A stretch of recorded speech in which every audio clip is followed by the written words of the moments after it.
अस्सलाम वालेकुम। आज जो हमारा टॉपिक है वो हाइब्रिडाइजेशन है और बहुत ही ज़्यादा इम्पोर्टेंट ये टॉपिक है। अब अगर आप केमिस्ट्री पढ़ते हैं तो ये जो टॉपिक है ये आपको ज़रूर आना चाहिए, क्योंकि ये आपकी केमिस्ट्री में बहुत जगह पे ये यूज़ होता है।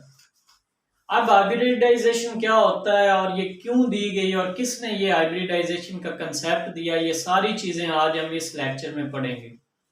तो ये लेक्चर बिल्कुल स्किप नहीं करना है, इसको सारे लेक्चर को आप लोगों ने देखना है। और इंशाल्लाह ये मैं यकीन से कहता हूँ, अगर ये लेक्चर आपने सारा देख लिया तो आज के बाद ये जो हाइब्रिडाइजेशन का कंसेप्ट है ये हमेशा के लिए आपका क्लियर हो जाएगा। तो अब हाइब्रिडाइजेशन होती क्या है? हाइब्रिडाइजेशन में ये करने से पहले मैं आपको एक बात बता दूं कि एटॉमिक ऑर्बिटल के बारे में हमने पढ़ा था। एटॉमिक ऑर्बिटल 4 होते हैं, एस, पी, डी और एफ। वैसे तो बहुत ज्यादा, लेकिन जो केमिस्ट्री में हम यूज करते हैं वो 4 हैं, एस, पी, डी और एफ। अच्छा देखें, ये आपके पास एटॉमिक ऑर्बिटल्स हैं, एस है, पी है, डी है और एफ है। अब ये इनकी शेप भी हम लिख लेते हैं। एस ऑर्बिटल की क्या होती है? स्फेरिकल होती है, ये भी आपको पता है। पी ऑर्बिटल की शेप क्या होती है? डंबल शेप होती है। क्या होती है? Dumbbell shape. डी ऑर्बिटल की क्या होती है? डबल डंबल होती है, डबल डंबल शेप। और इसके बाद लास्ट जो एफ होता है, ये बहुत कॉम्प्लेक्स इसकी शेप होती और जस्ट लाइक टेट्राहेड्रल इसकी शेप होती है। ये बात तो आ गई आपको समझ, ठीक है। अब इनकी शेप आप देख लें कि सब ऑर्बिटल की शेप क्या है? डिफरेंट है। और जहां तक इनकी एनर्जी का तल्लक है तो इनकी जो एनर्जी होती है वो भी क्या होती है? डिफरेंट होती है। एनर्जी भी इनकी क्या होती है? डिफरेंट होती है। ये बात भी आपको समझ लग गई कि जितने भी एटॉमिक ऑर्बिटल हैं उनकी शेप भी डिफरेंट है और उनकी जो एनर्जी है वो भी क्या होती है? डिफरेंट होती है। अच्छा, अब यहाँ पे हाइब्रिडाइजेशन को अगर हमने डिफाइन करना हो तो हम कैसे करेंगे कि हाइब्रिडाइजेशन वो प्रोसेस है जिसमें एटॉमिक ऑर्बिटल्स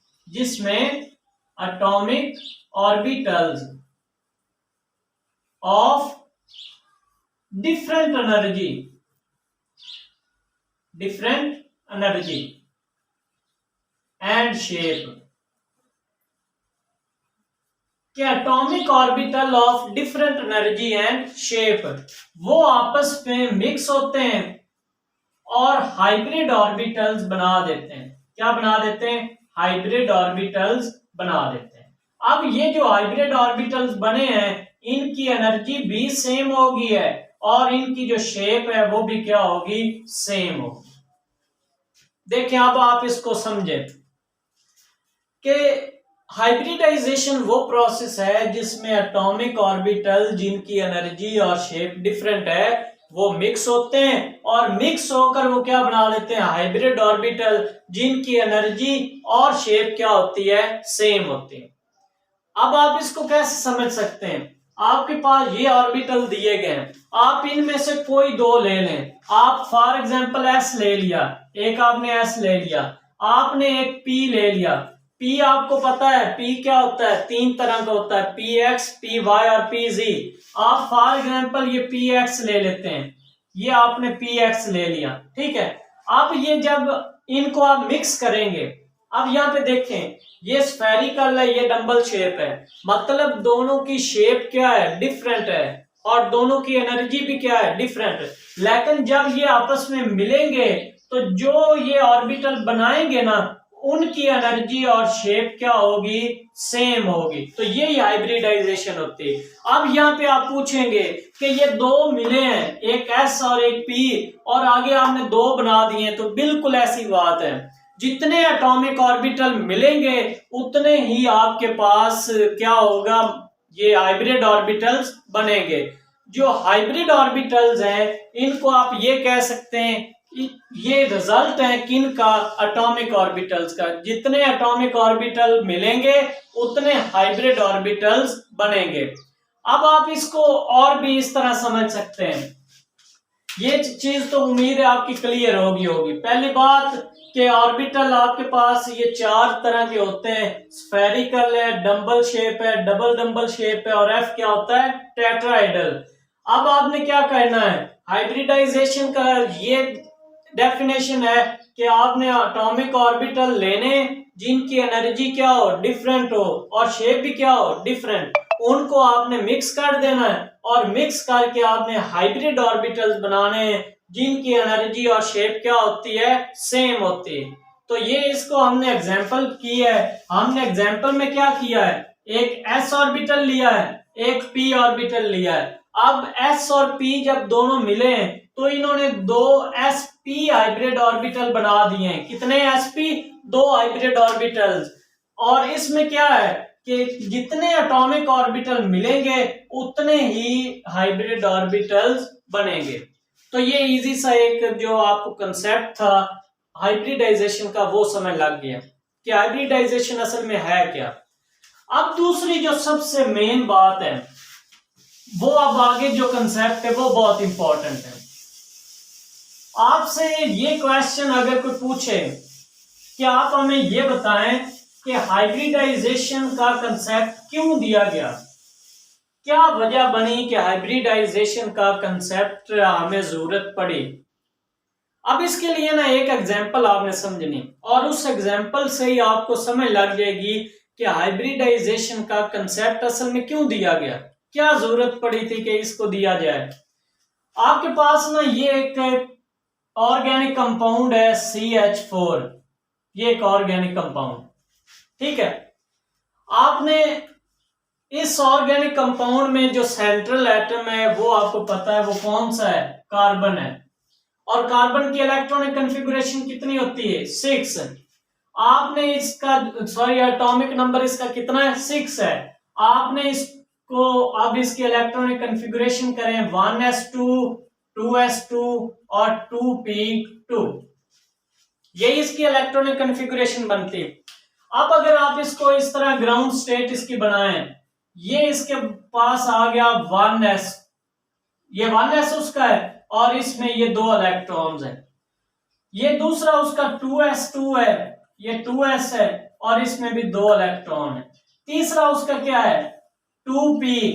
2p 3 तरह का होता है आपको पता है, 2px, 2py और 2pz, 2py और 2pz। अब इनमें कितने इलेक्ट्रॉन है, एक इलेक्ट्रॉन इसमें, एक इलेक्ट्रॉन इसमें। अब यहां पे भी आपको एक कंसेप्ट क्लियर कर दूं, आप ये कहेंगे कि जिस तरह आपने एक ऑर्बिटल में इधर 2-2 इलेक्ट्रॉन रख दिए तो आप ये भी तो एक ऑर्बिटल है, इसमें क्यों नहीं 2 इलेक्ट्रॉन रखे।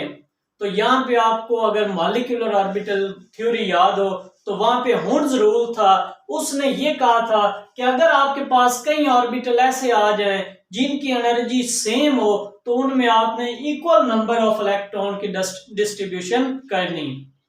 तो अब हमारे पास 2 इलेक्ट्रॉन थे, इन सब की एनर्जी सेम है, हमने कहा कि चलो ये तो ठीक है, इनके पास तो इलेक्ट्रॉन बचे ही नहीं, तो चलो हम इन दोनों में एक एक इलेक्ट्रॉन डाल देते हैं। तो ये बात तो होगी क्लियर। अच्छा, जो चीज अब मैं समझाना चाह रहा हूं कि हाइब्रिडाइजेशन असल में आई क्यों है। अब ये आपने कार्बन को देखा, कार्बन की इलेक्ट्रॉनिक कॉन्फ़िगरेशन भी हमने देख ली।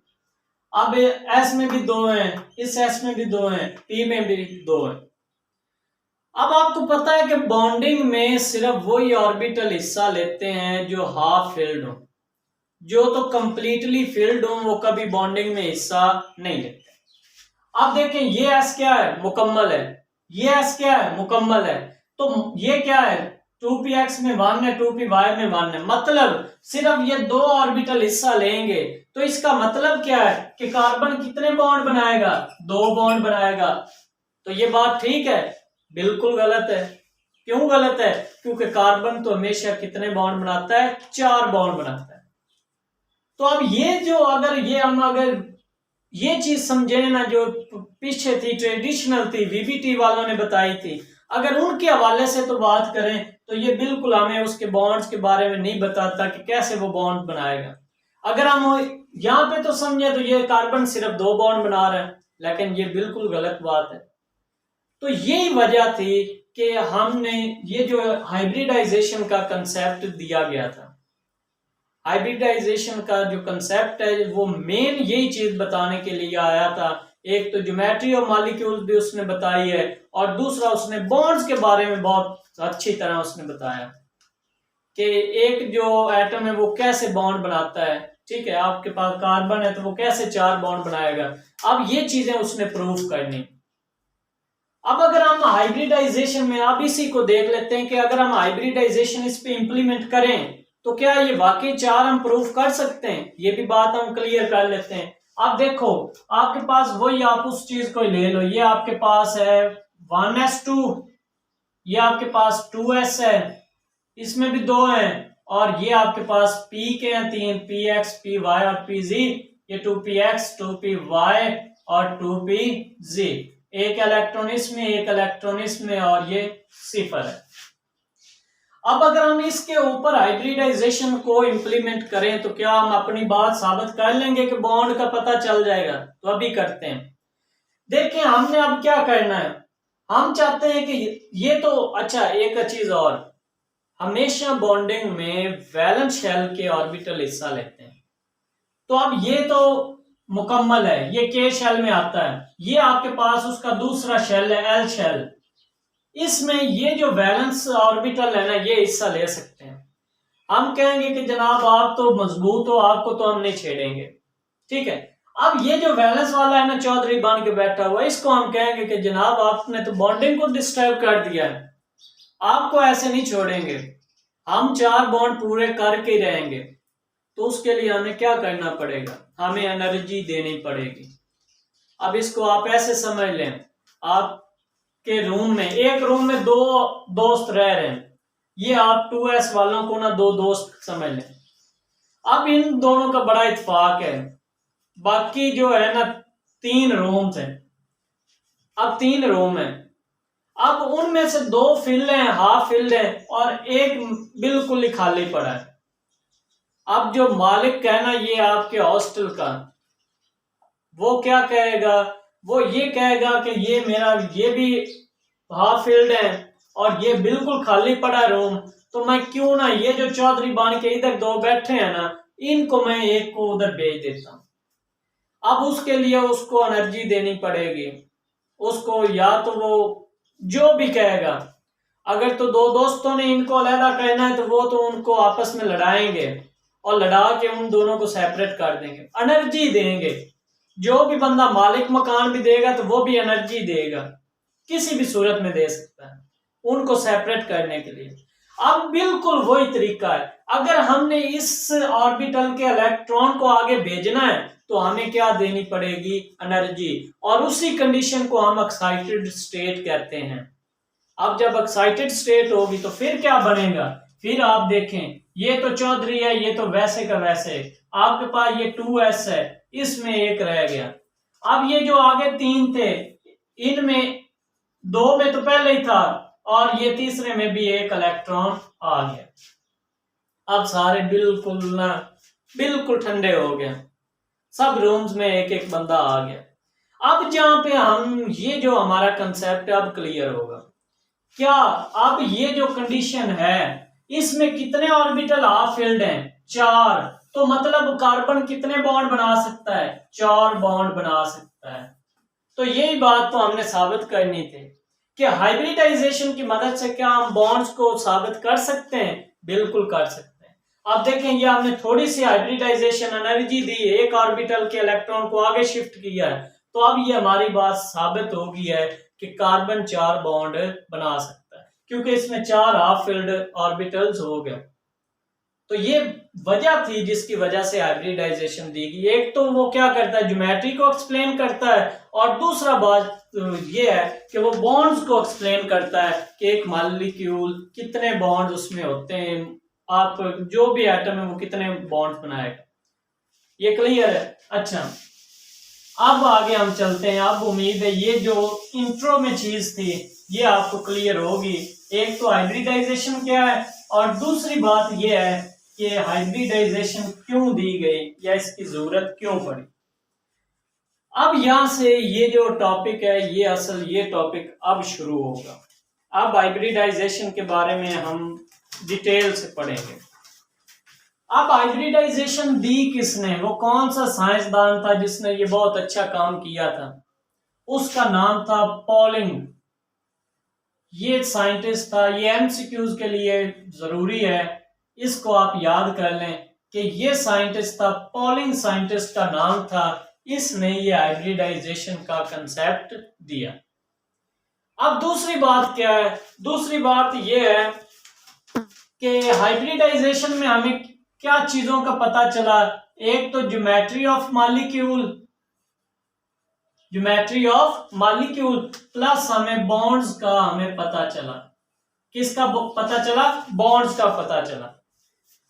आप इसको बॉन्ड्स एंगल का भी हमें इससे पता चला है, वो भी मैं आपको बताता हूं वो कैसे पता चला। एक ज्योमेट्री का पता चला और दूसरा बॉन्ड्स मतलब कितने बांध सकते हैं उसका पता चला, और बॉन्ड्स एंगल का भी पता चला।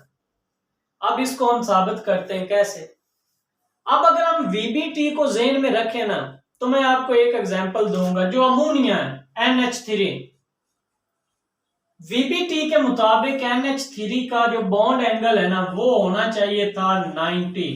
वो कितना होना चाहिए था? 90। लेकिन जब एक्सपेरिमेंटल किए, जो उसका असल रिजल्ट आया है ना वो आपके पास आया है 107। कितना आया है? 107। और ये भी सिर्फ किस वजह से आया है? Due to hybridization. जब हाइब्रिडाइजेशन की गई और साइंटिस्ट को पता चला कि जनाब ये तो इतने बॉन्ड बनाता है, तब उसके बॉन्ड एंगल का पता चला कि जनाब इसका 90 नहीं है। VBT वाले ने बिल्कुल आप कह लें कि बात ठीक नहीं की, इसका 90 नहीं बल्कि इसका कितना होता है? 107। दो बातें क्लियर होगी, एक तो ये पॉलिंग ने दी थी, दूसरा ये इसके जरिए हम ज्योमेट्री ऑफ मॉलिक्यूल और बॉन्ड एंगल्स और बॉन्ड का पता चलाते हैं, जिसमें हमने एग्जांपल दी कि अमोनिया का जो VBT के बारे में या उसके अकॉर्डिंग जो बॉन्ड एंगल था वो 90 है, लेकिन एक्चुअल उसका एक्सपेरिमेंटल कितना है? 107। उसके बाद तीसरा ये है कि ये वैलेंसीज भी के बारे में भी बताता है। ये जो है ना हाइब्रिडाइजेशन, ये वैलेंसीज के बारे में भी इंफॉर्मेशन देता है। अब इसको आप ऐसे ही समझ लें, अगर वो पहले था तो उसमें सिर्फ 2 वो बॉन्ड बना सकता था, तो इसका मतलब ये था कि कार्बन की वैलेंसी 2 है। लेकिन जब हमने हाइब्रिडाइजेशन की है तो हमें पता चला कार्बन 2 बॉन्ड नहीं बनाता, कार्बन बल्कि 4 बॉन्ड बनाता है। तो उस वजह से उसकी जो वैलेंसी है वो भी हम वेरीफाई कर लेते हैं। तो अब हाइब्रिडाइजेशन के हमने 3 काम पढ़ लिए हैं कि हाइब्रिडाइजेशन के काम क्या है। ज्योमेट्री ऑफ मॉलिक्यूल्स, बॉन्ड्स के बारे में, बॉन्ड एंगल्स के बारे में और वैलेंसीज के बारे में हमें वेरिफिकेशन हो जाती हाइब्रिडाइजेशन की मदद से। अब इसके बाद आगे क्या है, यहां तक उम्मीद है आपको क्लियर हो गया होगा। अब जो इसके बाद अगली चीज है ना हाइब्रिडाइजेशन में जो बहुत ज्यादा इंपॉर्टेंट है, वो है features, conditions and features of hybridization. पहले हम पढ़ते हैं conditions of hybridization. Conditions of hybridization, कौन सी कंडीशंस हैं जिनमें हाइब्रिडाइजेशन होगी? बहुत ही ज्यादा इंपॉर्टेंट। डायरेक्ट आप ये थ्योरी से बागी नहीं होना, थ्योरी बहुत जरूरी है। अगर आप प्रैक्टिकल करते हैं तो तब आपको ये थ्योरी की जरूरत पड़ेगी। तो ये थ्योरी आपके ज़हन में होगी तो आप जो प्रैक्टिकल डायग्राम्स होंगी या जो भी आप करेंगे वो आप आसानी से कर सकते हैं। तो ये कुछ कंडीशंस हैं जो बहुत जरूरी हैं जब हाइब्रिडाइजेशन हमने करनी होती है। पहली बात तो ये है कि हाइब्रिडाइजेशन में सिर्फ वैलेंस ऑर्बिटल्स हिस्सा लेते हैं। ये हमने पहले बात पढ़ ली कि जो वैलेंस ऑर्बिटल्स हैं हाइब्रिडाइजेशन में सिर्फ वही हिस्सा लेंगे। क्लियर बात होगी। दूसरी बात क्या है? दूसरी बात यह है, अच्छा, जो भी ऑर्बिटल्स हमने हाइब्रिडाइजेशन में यूज करने हैं उनकी जो एनर्जी है वो ऑलमोस्ट सेम होनी चाहिए।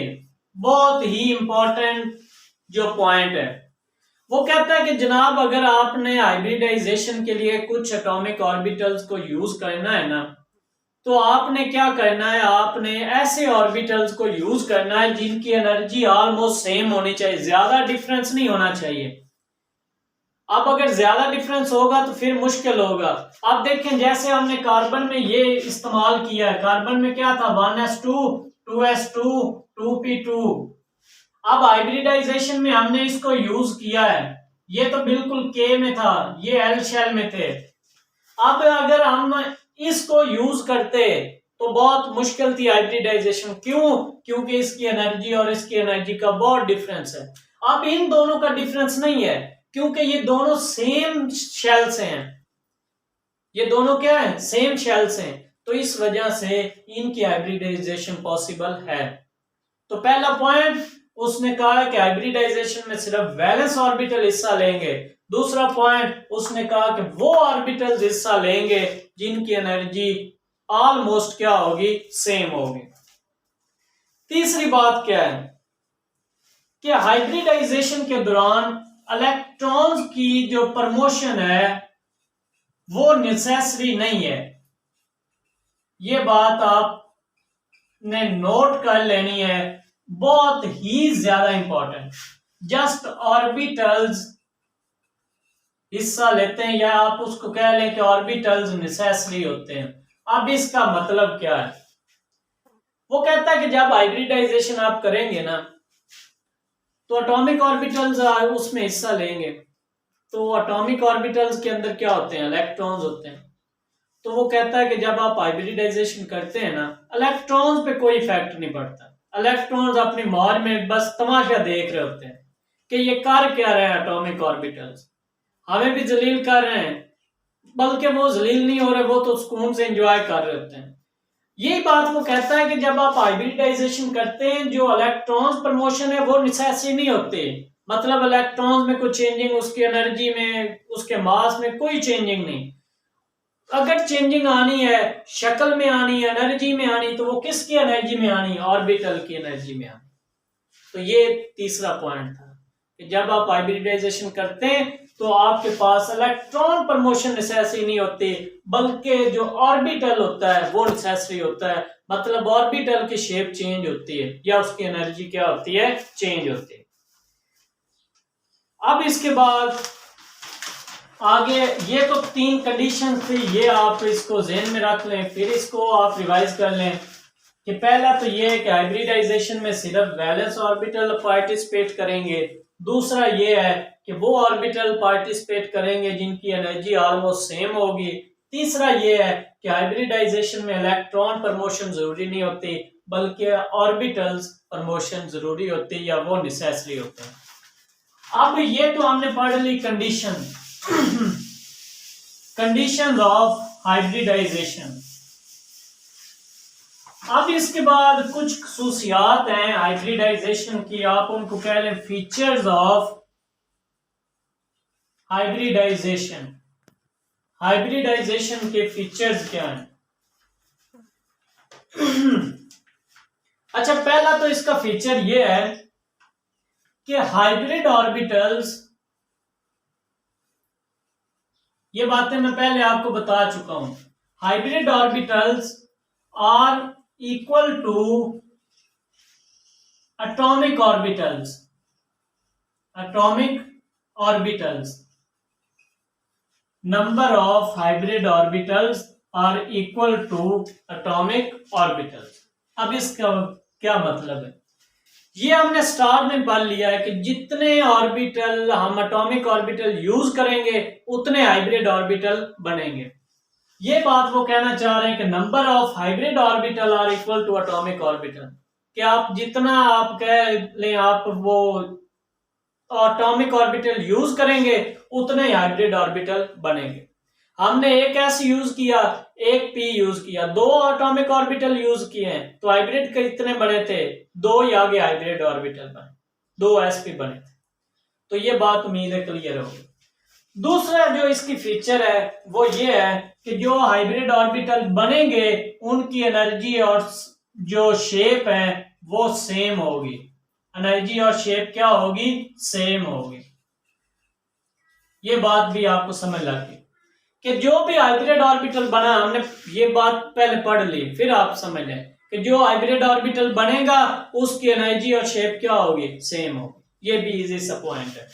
जिस तरह हमने पढ़ा था कि एस और पी मिले थे, एक स्फेरिकल था एक डंबल शेप था, लेकिन जो आगे जो दो एस पी बने थे उनकी जो शेप और एनर्जी थी वो दोनों की क्या थी, सेम थी।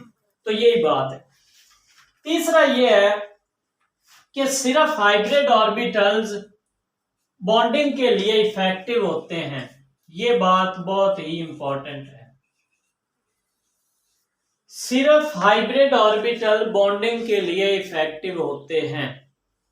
अब इससे हमें क्या पता चला, देखें जब हम कार्बन की इलेक्ट्रॉनिक कॉन्फ़िगरेशन वैसे पुरानी वीबीटी के हवाले से कर रहे थे ना, हमने की था 1s2 2s2 2p2। अब ये आम समझ लें एटॉमिक ऑर्बिटल्स हैं। अब ये बॉन्डिंग में इफेक्टिव इतना नहीं थे, क्योंकि ये सिर्फ दो इफेक्टिव थे, बाकी तो अपनी जगह पे स्टेबल थे और वो इफेक्टिव नहीं थे। लेकिन जब हमने हाइब्रिडाइजेशन की है, उनको हाइब्रिड बनाया है, तो फिर वो चारों जो थे ये बॉन्डिंग में इफेक्टिव हो गए। तो यही बात वो कहना चाह रहे हैं कि जो हाइब्रिड ऑर्बिटल्स होते हैं वही बॉन्डिंग में इफेक्टिव होते हैं अदर देन एटॉमिक ऑर्बिटल्स। ये बात क्लियर हो गई।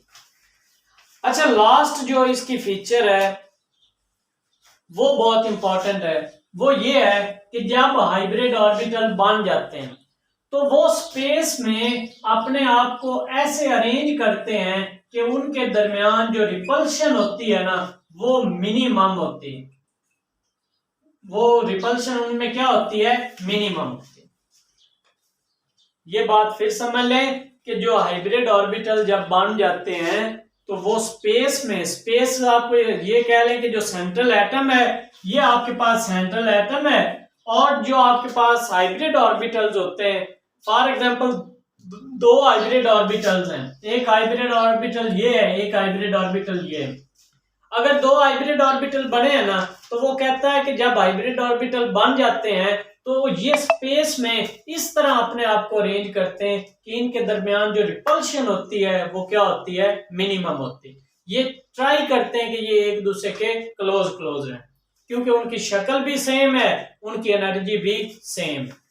तो ये फीचर थे हाइब्रिडाइजेशन के। तो यहां तक हमने हाइब्रिडाइजेशन का कंसेप्ट काफी कुछ पढ़ लिया है। इसमें हमने हाइब्रिडाइजेशन के बारे में पढ़ा है कि हाइब्रिडाइजेशन एक्चुअली है क्या, किसने पेश किया है, इसको क्यों पेश किया गया, इसके फायदे क्या हैं। फिर हमने कंडीशन पढ़ी, किन कंडीशंस में ये होती है। फिर हमने पढ़ा है इसके फीचर्स क्या हैं और ये मतलब इसकी क्या खसूसियात हैं जब हाइब्रिडाइजेशन हम करते हैं। अच्छा, इसके बाद अब जो मेन हमारा टॉपिक आता है ना, अब आता है टाइप्स ऑफ हाइब्रिडाइजेशन। कौन सा टॉपिक है, टाइप्स ऑफ हाइब्रिडाइजेशन। अच्छा, हाइब्रिडाइजेशन आपके सिलेबस में जो हमने पढ़नी है ना, वो हमने तकरीबन 6 टाइप्स की हाइब्रिडाइजेशन पढ़नी। कौन कौन सी है, हमने पढ़नी है sp, sp2, sp3, sp3d, sp3d2 और sp3d3। ये हमने हाइब्रिडाइजेशन पढ़नी है। अब इसमें ना मैं आपको एक ट्रिक बताऊंगा और बहुत ही कमाल की ट्रिक है। आपको जो मर्जी कंपाउंड दे दिया जाए, जो मर्जी मॉलिक्यूल आपको पकड़ा दें, आपको कुछ करने की नहीं जरूरत। अगर एमसीक्यूज में कोई क्वेश्चन आता है कि फलां ये आपके पास है जी मॉलिक्यूल है, इसकी आप हमें बताएं कि इसकी हाइब्रिडाइजेशन क्या है, तो आप ये एक ट्रिक याद कर लें। आपने काउंट करना है कि जो सेंट्रल एटम है ना, सेंट्रल एटम दरमियान में, उसके साथ कितने नंबर ऑफ एटम्स या प्लस लोन पेयर अटैच हैं। Number of atoms plus lone pair उसके साथ अटैच है। अब इसको मैं आपको कैसे समझाता हूं। अब ये देख लें, अगर तो नंबर ऑफ एटम आते हैं ना दो, पहले मैं आपको ये चीज बता देता हूं। तो फिर है sp, अगर 3 आते हैं तो फिर sp3 2 है, अगर 4 आते हैं तो sp3 है, 5 आते हैं sp3d है, अगर 6 आते हैं तो sp3d2 है, और अगर 7 आते हैं तो फिर sp3d3 है।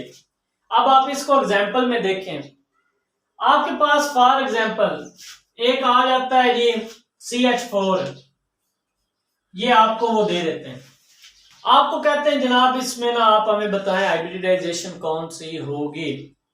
आपको कुछ नहीं पता कि मैंने हाइब्रिडाइजेशन कभी पढ़ी थी कि नहीं, तो ट्रिक आपने याद रखनी। अब ये सारी हम डायग्राम्स करेंगे, टोटली डिटेल से पढ़ेंगे, लेकिन पहले आपको ट्रिक बता दूं ताकि आगे आसानी से रहे। अब आपको नहीं पता कि इसमें कौन सी हाइब्रिडाइजेशन है, आप कैसे करेंगे। आपने देखा सेंट्रल एटम, आपने देखा कार्बन है, कार्बन है, आपने देखा इसके साथ कितने हाइड्रोजन लगे हुए हैं, 4 लगे हुए हैं। नंबर ऑफ एटम्स इसके साथ कितने, 4 है। नंबर ऑफ एटम्स तो हो गया क्लियर। अब आपने चेक करना है इसमें कोई लोन पेयर है, कोई लोन पेयर नहीं, ठीक है। अब आपने देखा कि जनाब इसमें तो 4 एटम सेंट्रल एटम के साथ जुड़े हुए हैं, तो इसका मतलब क्या है, यहाँ पे 4 कौन सी है, sp3 है, तो यही है CH4 की कौन सी होती है, sp3 होती है।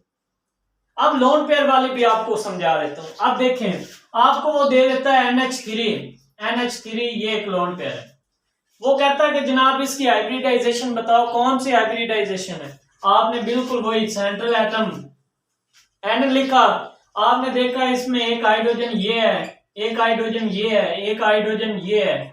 अब नंबर ऑफ एटम तो इसके साथ 3 है, आपने देखा इसमें कोई लोन पेयर है, बिल्कुल लोन पेयर है, ये ऊपर लोन पेयर ही तो पड़ा है। आपने देखा कि ये तो सारी चीजें मिला के 4 बनता है, तो अब 4 वाला कौन सा है, 4 वाला sp3 है, तो अमोनिया में कौन सी होती है, sp3 होती है। तो ये एक इजी सी ट्रिक है, इसके जरिए आप हाइब्रिडाइजेशन की टाइप्स, मतलब किसी भी मॉलिक्यूल में अगर हाइब्रिडाइजेशन आ जाए, पूछें कि ये हाइब्रिडाइजेशन इस मॉलिक्यूल की बताएं, तो वो आप आसानी से बता सकते हैं। अब इसके बाद इसकी डायग्राम्स हैं, वो हम 1 बाय 1 सब की एक एक 2-2 एग्जाम्पल करेंगे, और वो इंशाल्लाह अगले लेक्चर में करेंगे। उम्मीद है यहाँ तक आपको क्लियर हो गया होगा। तो चैनल को आप जरूर सपोर्ट करें, इसको शेयर भी करें, दोस्तों को भी कहें, जितना मैक्सिमम इसको आप सपोर्ट कर सकते हैं। और उम्मीद है आपको ये इतना सा कंसेप्ट जरूर क्लियर होगा। तो thanks for watching and Allah Hafiz.